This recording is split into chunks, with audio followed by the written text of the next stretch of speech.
Quiet on the set. Camera speed. Sound production, take one. So over the years, I've brought you all sorts of videos, whether it was in my Land Cruiser 80 series or in my 5th Gen 4Runner. But I've always tried to document and chronicle all the events that I'm involved in. Whether I'm on a really cool trail ride or at the top of a mountain, or I'm completely stuck in the middle of nowhere, or simply destroying my cameras, things of that nature. But in this video, you're going to see me get so stuck, I thought it was a wrap. I literally called in reinforcements because I've never been as stuck as I was ever. Now, over the years, you may have noticed that I've developed a penchant for videography. I've been on YouTube for 15 years, but I was always a commentary channel. I didn't really have much use for cameras. Well, since I really started focusing on JailBreak Overlander a few years ago, I've taken a great deal of interest in getting as many amazing shots from really tough to get at places as I possibly can. And again, over the years, I find myself in Colorado, West Texas, California, but almost all the time I return to the Ozarks. And in this video, I'm going to explain why I always go to the Ozarks, and I'm going to show you with a 360 camera, me putting my truck into a 5-foot hole and finding myself in the worst position that I've ever been in, ever. So, with all that being said, here we go. Welcome to JailBreak. Nice. Thank you, ladies. So people always ask me two questions. Where's my favorite place in the United States to go off-roading? And if there was a calamity, where would I go as a bug-out location? Well, after a lot of consideration and after reviewing the tapes, I'd have to say my number one answer is the Ozarks. Now, I started going down to the Ozarks about 7 years ago, and I met a fella named Jason Harris, and he happened to be starting a shop called Ozark Overland Outfitters. And his shop's been doing pretty well over the years, and I go there. It's kind of a home base. I'll go down to the shop, I hang out, work on the truck if need be, and then I head out, and I always let Jason know where I'm at. And Jason works on so many different Land Cruisers, it's insane.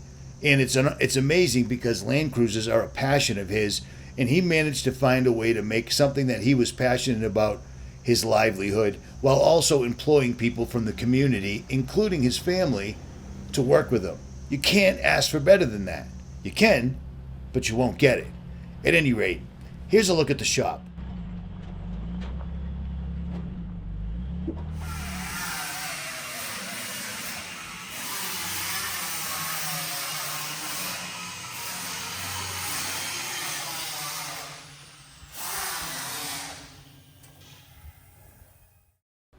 So that right there is a pretty good snapshot of the shop. You've got 100 series, you've got 80 series galore, you've got lots of troopies, you've got right-hand drives, and you've even got them in there working body work on an old Willys because the owner of the shop has a penchant for Willys, even though he drives a troopy, a 73 series, and whatever else he's rolling these days because he stays buying new Land Cruisers. He loves them. And you can't blame him. If you got a place to store them, get more horses, and he's got a pretty big corral. He also does paint work. He has a professional spray booth, and he lays down serious spray jobs like this beautiful 80 series that is fully blown out. Corvette motor, turbocharged, Scheelman throughout, and it's a hog hunter. It's one of them Texas or Arkansas boys. Money's no object when it comes to hunting hogs, apparently. At any rate. Before I show you how badly I got my truck stuck, let me introduce you to all the guys in the shop. In case you've got a Toyota or you plan on getting a Toyota and you want it to be worked on by someone that is very familiar with all aspects of the vehicles. So here we go, again. First off, we've got Jason Harris. You can see him right there putting a 5th Gen 4Runner that is very similar to my own that he built for the owner up on a lift. Now, Jason's been in at least a half a dozen videos on my channel, so there's not really much more to say about him. He's the owner, he keeps at it, and his shop keeps growing. Second guy we've got is a guy named Eric. Eric is an all-around guy in the shop, but he mostly does body work, and for as long as I've known him, he seems to have been working on that Willie series because it's an immaculate conception. It was an absolute basket case when it came in, and Eric's been working on it basically since I've known him, to tell you the truth. And Eric was the guy that was following my 4Runner at Glade Top down in the Ozarks in his 4Runner, if you recall. So, what year is this? This is gonna be a serious open budget 2-wheel drive Willys hot rod. Yep. How long have you been working on this thing? Because I've been here a month and you've been working on this thing pretty much every day, in between other things. I But couldn't tell you how many hours are in it right now, but I know this week it's been 3 days straight. So it's amazing. I told you when I got here that another shop, Redline Land Cruiser, is working on a very similar body style and year, but it's a Land Cruiser. And it is going to be 4-wheel drive, but this is going to be pretty sick. Is this the white Chevy guy? No. It's not the hot rod guy, right? No. All right. All right, cool. What year is it? So 62 Willys. 62. And how bad was this? With a total basket case when it came in? Honestly, this is a very solid rig. Seriously? Yeah. It's got some rust spots, but overall it's really solid. So you stripped it down, sent it to the sandblaster, because I went and picked up the parts. And you're just trying to get it all put together. I wish this would zoom out more, man. This is badass. So as you can see, Eric is a very low-key guy. He's not very boisterous like myself. But he's a hard-working, proud American. And it's a hard thing to find these particular days. So I actually donated my my old Alucab rooftop tent to Eric. And it's now on top of his Toyota 4Runner that he's currently building up. But I'll tell you what, that truck kept up with us all day long on Glade Top. It couldn't make one particular obstacle, and the only one that actually made that obstacle first try that day was me. Not bragging, but it is what it is. At any rate, let's talk to Matt, because Matt gets to work on the crazy stuff. So take a look in the back of this Troopy. Notice the stack of Battle-Born lithium batteries. The air conditioning unit, the heating unit that's all built in. Ozark Overlanders did this, and this is an old Troopy, and this is actually a world-famous Troopy. This Troopy's been on every continent, if memory serves. Africa, Alaska, South America, etc. This truck has been around. Ready. Give me a holler, because I'm going to do this. This is insane.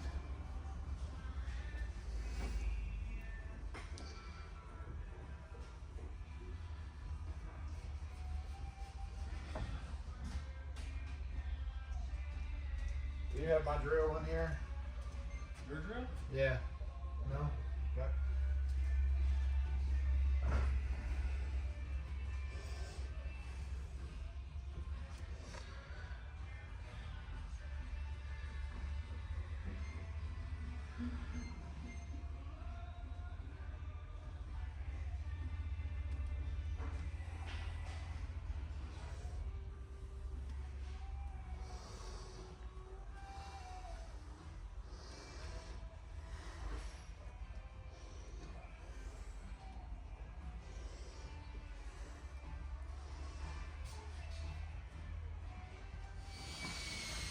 So Matt, let me ask you real quick before you get on that drain.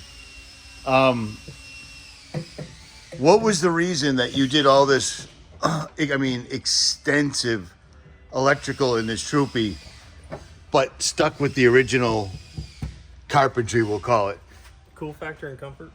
Cool factor and comfort, but wouldn't it have been easier to do the 12 volt with those massive batteries? All that. All the electrical components up there, wouldn't it have been easier to build the cabinetry around it? It would have, but then you would have lost the whole 1980s German aesthetic. So you got it done. You're confident in this, right? Yeah. How many volts, how many amp hours are those two Battle-Borns together? 540 amp hours. And what's running it? It's the red Vision and the Manager 30? Red Vision is the screen. It's Okay. run by the TVMS and a Manager 30. Wow. And that's all necessary because you've got, you turned on the air conditioning this morning. We tried it yesterday and it was really awesome.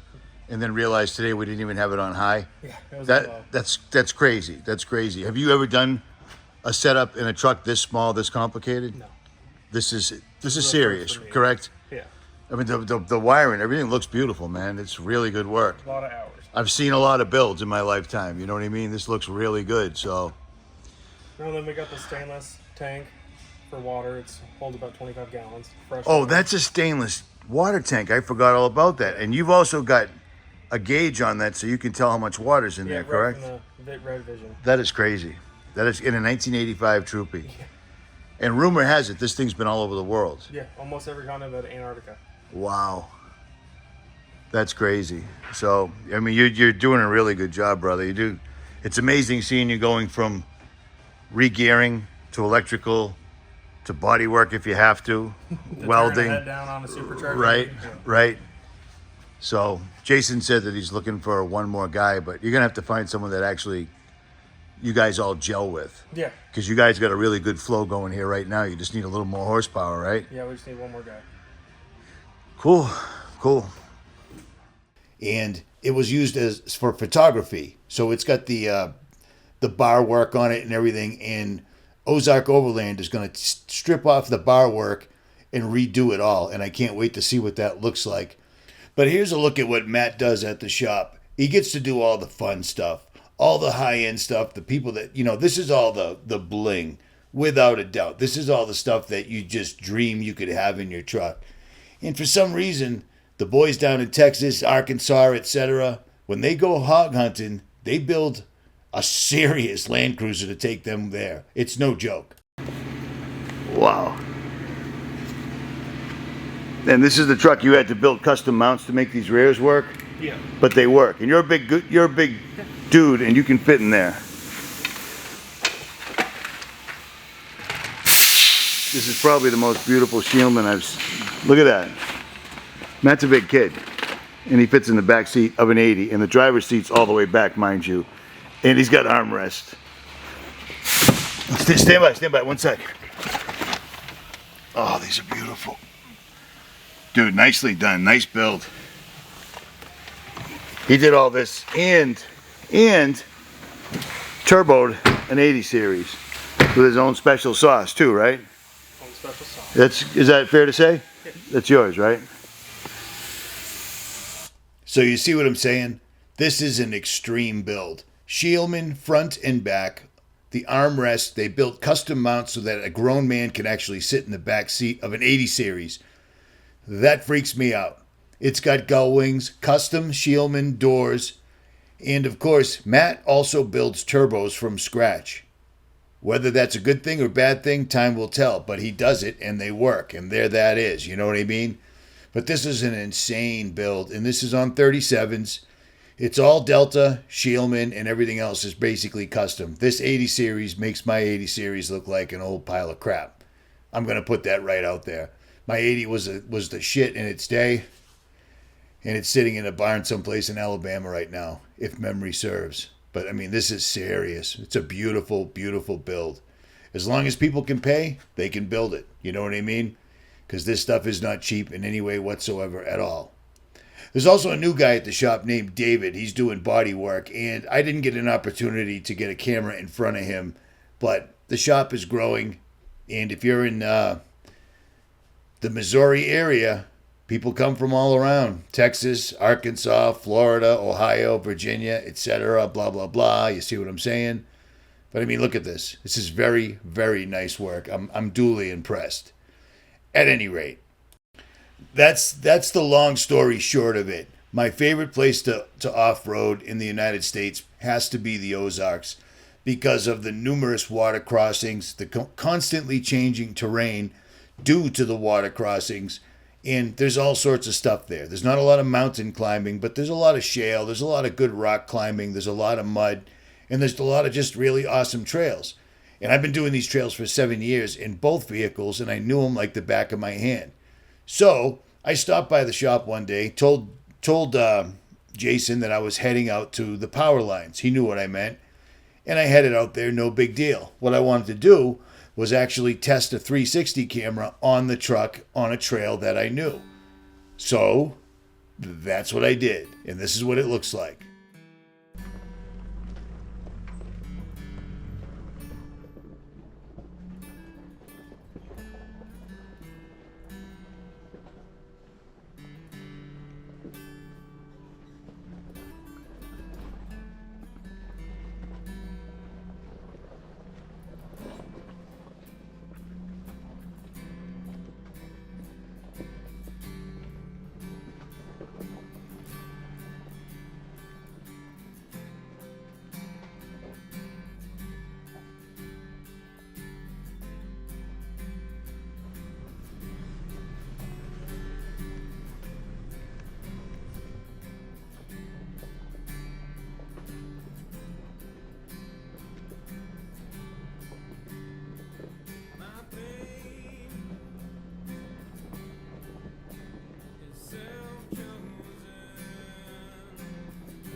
So every video I make has chapters, but I'm going to play this in real time so you can see how long it took. Once the truck went into the ditch and landed on its side, this is how long it physically took me to get out of the passenger door. The entire time the truck is on its side, I'm trying to get out, but I'm climbing straight up. And bear in mind, I've got $20,000 worth of Canon camera lenses on the passenger seat, first aid kit, everything else like that. And I'm 245 pounds. And I'm trying to climb out of the truck without destroying everything, but it's almost impossible. Simply getting out of the driver's seat was next to impossible, and then contorting my body so I could get up and push the passenger door open, which was like trying to get out of a tank. The door kept trying to close on me. This absolutely sucked. I had never done this before. When the truck went over, I looked out the driver's window. I'm looking straight at the ground. Can't open the door, can't climb out that window because the truck's laying on its side. It took me quite a while. Well, it took me this long. The moment the truck hit the deck, it took me this long to actually get out of the vehicle. And when I got out, I was not stoked. This looked really bad. And I mean, I was in a 5-foot deep trench that I never saw coming in a million years.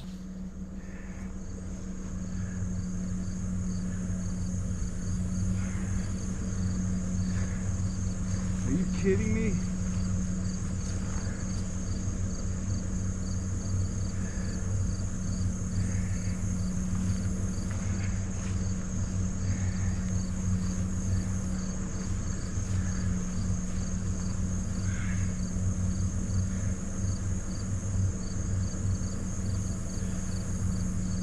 Fuck. Holy shit, am I stuck?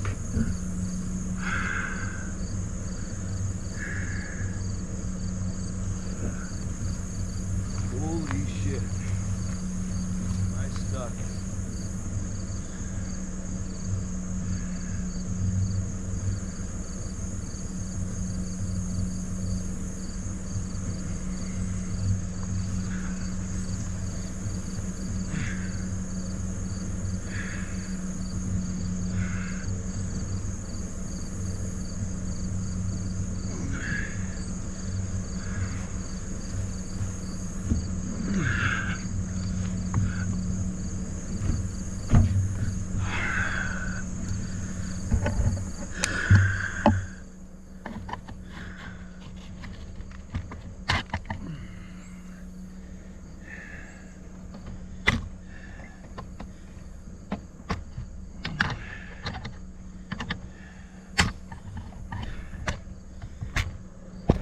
So a little bit stuck. I went off the trail because of the grass grown in, and I am way, way stuck.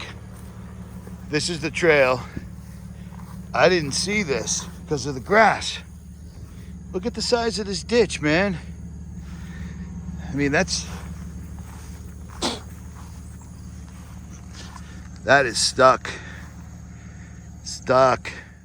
So after looking at this entire thing, it's 6:30 at night. It's going to be dark in a half an hour. I call Jason, and I can't believe I've got a signal. I've only been on the trail for 2 minutes, so I'm still in cell phone range. I call him, I send him a picture and say, dude, send a couple of trucks, because none of my tires are making contact with the dirt. There's no way to get this thing out. Plus, all my extrication gear, my tow straps, everything is inside the truck, and getting at them is impossible because everything is basically, it looks like the truck flipped over upside down. Everything is thrown all over the place. I was bumming. But then I started looking at it, and I found out there was a tree that I could reach, and I figured if I could get the nose to move slightly, the tires would have something to bite on. So I started dragging through the thorns and the weeds and the bugs and everything else. I had exactly enough tow straps, Bubba rope, and tow straps along with my winch to actually make it to a tree, and I did. Put it in 4-wheel low, locked the front and rear lockers, and threw all my Max Tracks under the truck and set up 2 GoPros. One of them was on photo that I didn't notice because I was stressed out, and the other one didn't record at all.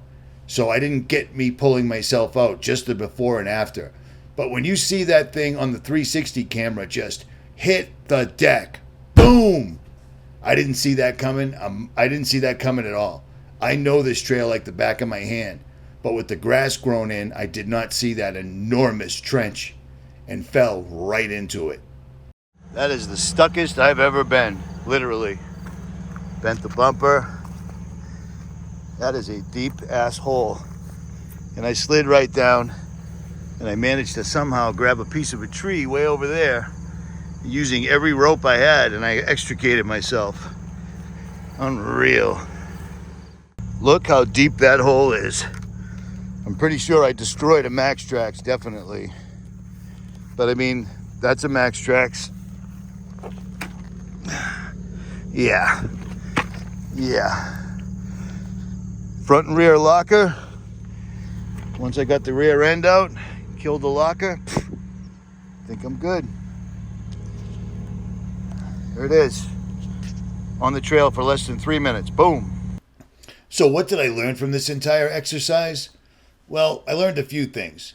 If you're going to go someplace way off the beaten track like I always do, tell somebody. Now, that's the pot calling the kettle black, because I never tell anybody, but this time I did. And fortunately, I got myself out before he was already almost there, so I was able to call him and tell him I was good. And he didn't believe it until I showed him pictures of the truck back on 4 tires.